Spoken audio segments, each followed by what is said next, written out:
สบายดีท่านผู้ชมสบายดีเนาะตอนนี้ก็ถือว่ามื้อนี้เป็นวันที่12เนาะขึ้นแฮม10ค่ำพศ2569เนาะถือว่าตอนนี้แม่นคณะกำลังแห่เนาะอันนี้แม่นเจ้าพระบางพระพุทธรูปเนาะและตามมาด้วยคณะพระสงฆ์โดยมีพระเดชพระคุณญาติทานใหญ่คำแฝงจันทร์สัญญาดอพระครูจันแก้วเนาะพร้อมด้วยคณะพระสงฆ์เบิร์ทุกอาทุกองค์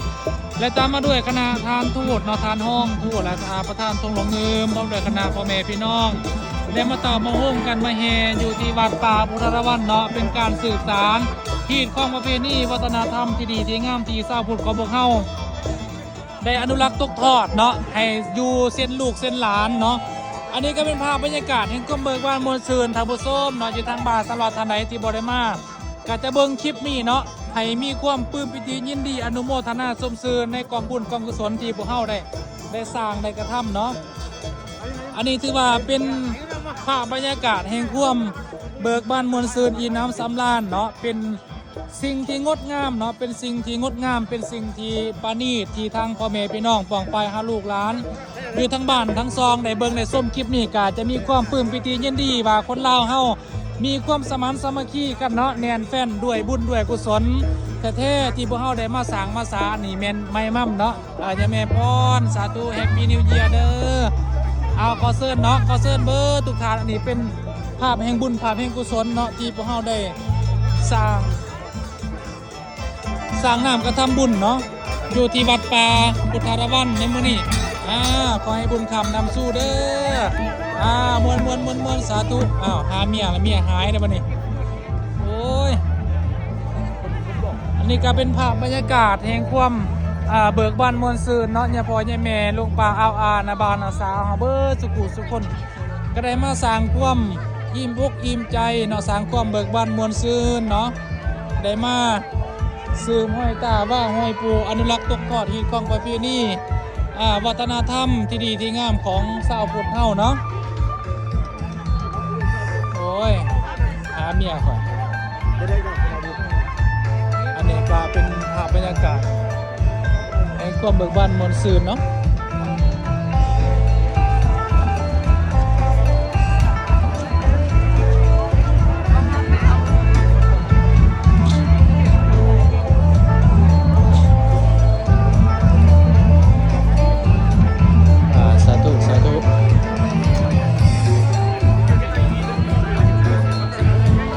อันนี้ก็เป็นภาพบรรยากาศที่ทางคณะเพิ่นกำลังแห่เนาะท่านผู้ชมผู้เสือบางคนก็หล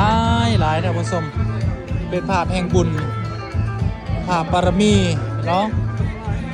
ได้มาห่วมไม้ห่วมมือผู้เล็กผู้น้อยเนาะนี่ก็ถือว่าเป็นสิ่งที่งดงามเนาะ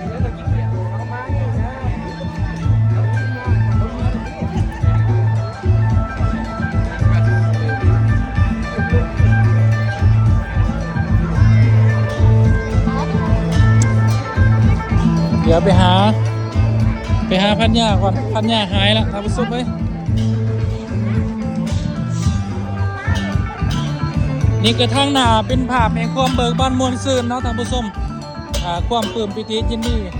นี่แม่กระดังป่าคนกำลังแห่นะโอ้ยมีแต่ผู้จบผู้งามสาธุแฮปปี้ลาวนิวเยียร์วัดพุทธรวันเนาะอนุโมทนาบุญนำเด้อโอ้ยจะเป็นฟอนงามเนาะอันนี้คือความปลื้มปิติยินดีส่งเสริมอนุโมทนาที่พวกเฮาท่านทั้งหลายได้มาเห็นได้มาพบมาพ่อได้มาร่วมเนาะถือว่าพวกเฮาได้มาเป็นพี่เป็นน้องเป็นเพื่อนร่วมชาติเนาะถือว่าได้เป็นบ้านพี่เมืองน้องเฮาอันนี้คือความเบิกมั่นมวลซืนความอิ่มน้ำสำราญความปลื้มปิติความสมซื่นยินดีในบุญในกุศลที่พวกเราท่านทั้งหลายได้มาร่วมช่วยกันเนาะอันนี้เห็นว่าพลังแห่งบุญทั้งหลายพ่อแม่พี่น้องปาสนบดาเผาหลายผู้หลายคนได้มาอย่างคับข้างหน้าแน่นเนาะคับข้างหน้าแน่น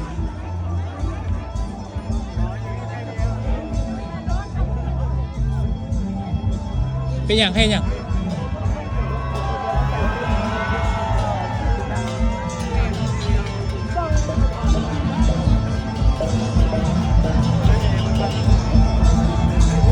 อันนี้คือความปลื้มปิติเนาะอันนี้คือภาพประทับใจเนาะที่พวกเราท่านทั้งหลายกำลังเห็นการถ่ายทอดวิดีโอในมื้อนี้เนาะเป็นภาพแห่งความสวยงามที่ทางวัดป่าพุทธละวันได้จัดบุญปีใหม่สงกรานต์ขึ้นอย่างยิ่งใหญ่อลังการเนาะอันนี้คือความปลื้มปิติสมซื่นยินดีในบุญในกุศลที่พวกเราท่านทั้งหลายได้มาร่วมแห่งร่วมใจร่วมใหม่ร่วมมือกันเนาะสาธุอนุโมทนาบุญนำเด้อทุกท่านทุกคนเนาะอันนี้คือความปลื้มปิติเนาะความภาคภูมิอกภูมิใจเนาะพวกเอาใส่แขนได้ปะเอาใส่แขนเอาให้คนเห็น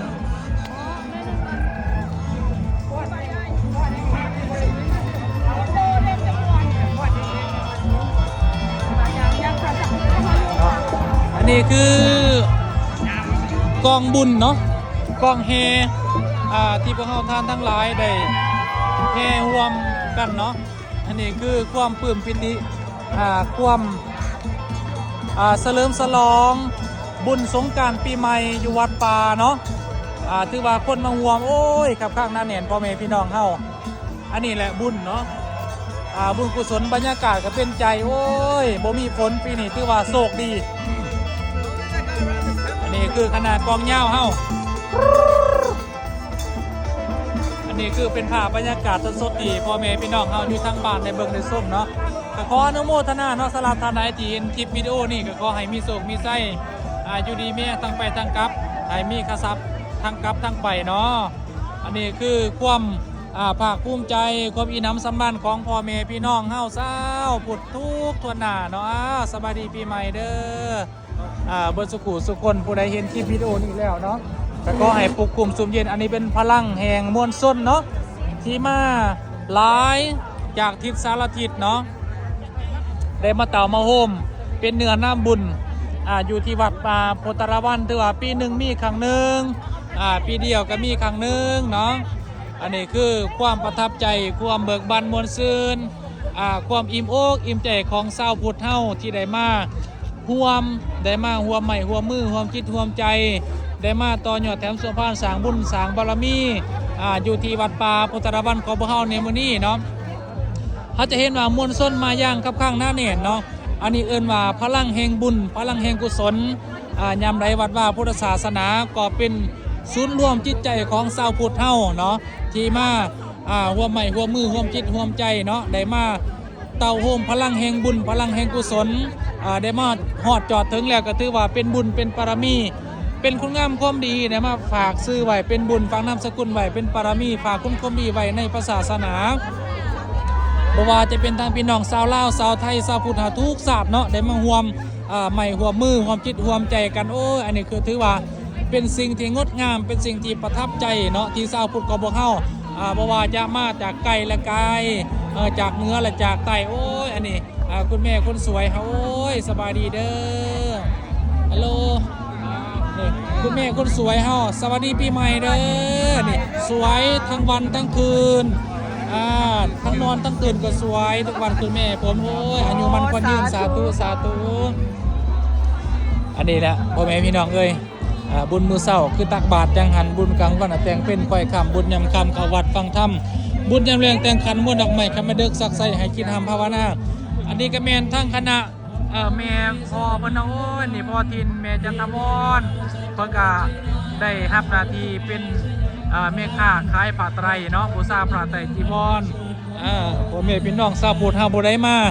วัดป่าแล้วได้มาวัดป่าแล้วได้มาสร้างบุญสร้างกุศลกระเฮ็ดให้ชีวิตจิตใจของเฮาดีขึ้นเรื่อยๆดีขึ้นเรื่อยๆเนาะดีขึ้นเรื่อยๆอันนี้เป็นความภาคภูมิใจเนาะเดี๋ยวเอาสิทายให้บรรดาทานได้เบิ่งอีกเนาะอันนี้ก็เป็นนางสังขารฟ้าแฝดเนาะเขาจะเห็นว่าเป็นฟ้าแฝดโอ้ยงามหลายนี่เป็นแม่เพิ่นเนาะนี่แม่ลูกโอ้ยนี่ความอกภูมิใจดีอกดีใจความอิ่มนำความส้มซืนนี่คือมกทายกโคศกเสียงทองมหาอุดมเนาะโอ้ยนี่อันนี้คือ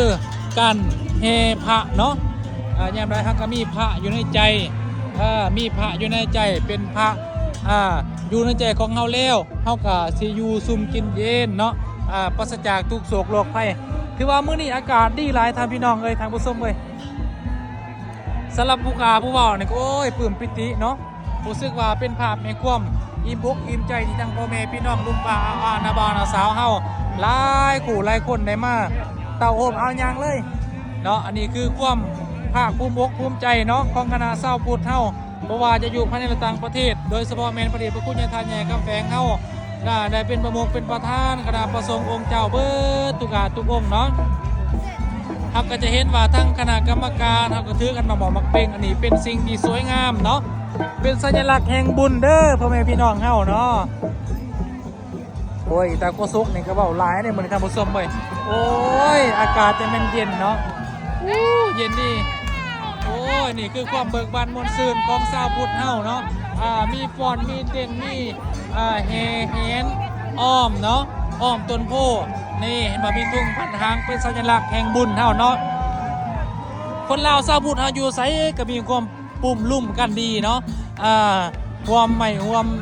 มือความเฮงความจิตความใจสมานสามัคคีบ้านพี่เบื้องน้องเฮาเนาะ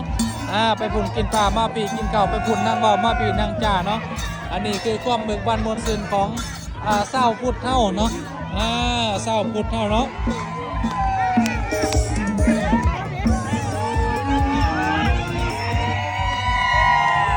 โอ้ยมวนหลายเนาะอันนี้คือความสุขทางใจที่เฮาสามารถสร้างได้ด้วยตนเองเนาะพ่อแม่พี่น้องก็บ่เฮาผู้ใดอยู่ใกล้และอยู่ไกลเนาะอยากมาร่วมบุญร่วมกุศลสร้างบุญบารมีอยู่วัดป่าเฮาในปีนี้ก็ถือว่าโอ้ยมวนหลายเขาจะเห็นว่ามวนส้นมาอย่างคับคั่งนะนี่เนาะสุด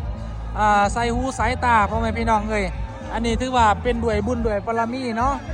เดินวัดเพิ่นก็ย้อยแต่ว่าคนนี่ก็มาเต็มเนาะอันนี้ด้วยแห่งศรัทธาเนาะด้วยแห่งศรัทธาด้วยแห่งพระศรัทธาที่พ่อแม่พี่น้องกองปายได้มาร่วมกันเนาะ